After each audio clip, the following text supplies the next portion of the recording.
Number 1, do you drive for Uber Eats? Check. Number 2, do you like your time being wasted? No. Check. Well, I'm glad you're here because in this video, I'm going over 5 things you need to stop doing if you drive for Uber Eats. Firstly, let me welcome you here to the channel. This channel is dedicated to your success in this gig economy, the side hustle. So if you are new here, consider subscribing. Now, I'm coming to you after driving for DoorDash, for Postmates, for Amazon restaurants when that was a thing, and of course, Uber Eats. Now, these tips are specific to Uber Eats, including things that I've never mentioned here on the channel. So with that being said, let's just jump right in. Number 1, you need to stop taking either high dollar order requests and or high mile order requests when you're on an active quest.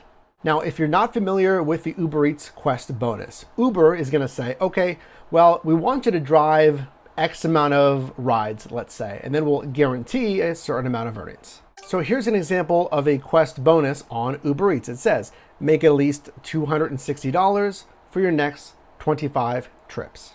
So the way this bonus works, if you don't hit that $260 with earnings before tips, Uber will pay the difference. So that means since Uber is paying the difference after 25 trips, it doesn't really matter how much you're getting on those trips.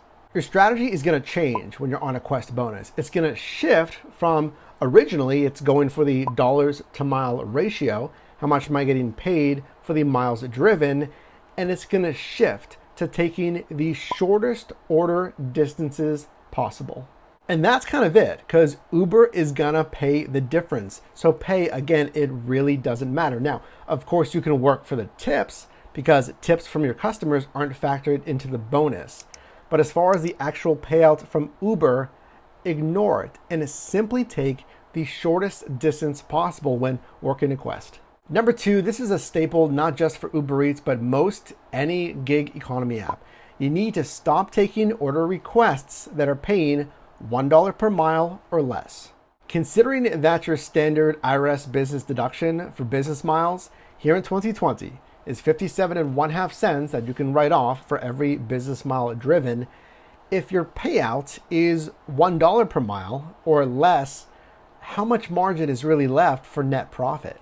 It's next to none, or actually none, or even negative if you're driving a ton of miles. So if you're driving to actually make money, I want you to look for orders that are paying out $1.50 per mile, ideally $2 per mile. Because again, the deduction, which basically encompasses all generating operating costs of a vehicle, and then the actual payout, there needs to be some gap there, some actual margin for profit. Number 3, which is going back to Uber Eats specifically, stop auto-accepting stacked orders. So Uber Eats does a pretty good job of getting you information on the order request screen.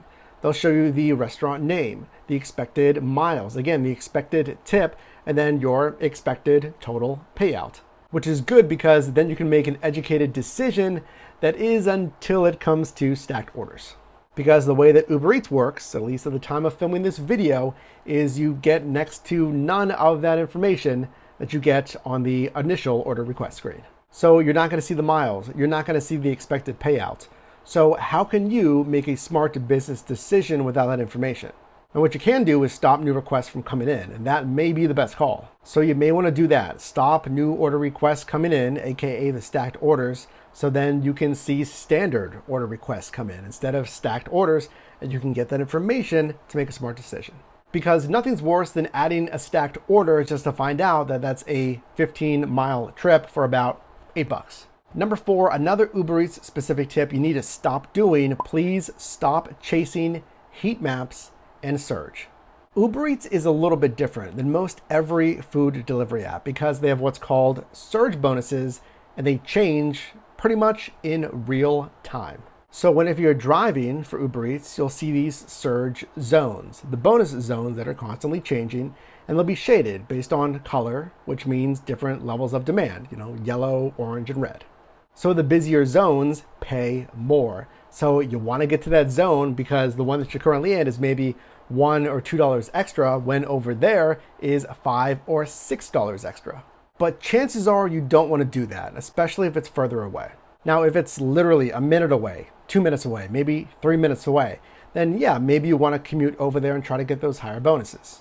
But once it starts getting to 9, 10, 12 minutes away, chances are by the time you get over there, that may have decreased. Now, if you still want to chase those surge zones, you can do it, but I can tell you from experience, nothing's more painful than when you arrive to your expected busy zone, which is now cooled off, and the original zone that you were parked in 15 minutes ago is now extremely high paying. So how do you know where to sit? Well, that comes down to market experience, where in your marketplace typically gets the orders. So typically it's a combination of dense areas, dense with restaurants, and then dense with apartments and homes. Number 5, something that's rarely mentioned and something that I need to mention just to get this top of mind, that's not having supplemental insurance. Chances are your personal auto insurance policy doesn't cover using your vehicle for commercial use. On any app, that is Uber Eats, DoorDash, all of them, all of the gig economy apps, you're using your vehicle, again, for commercial use, for business.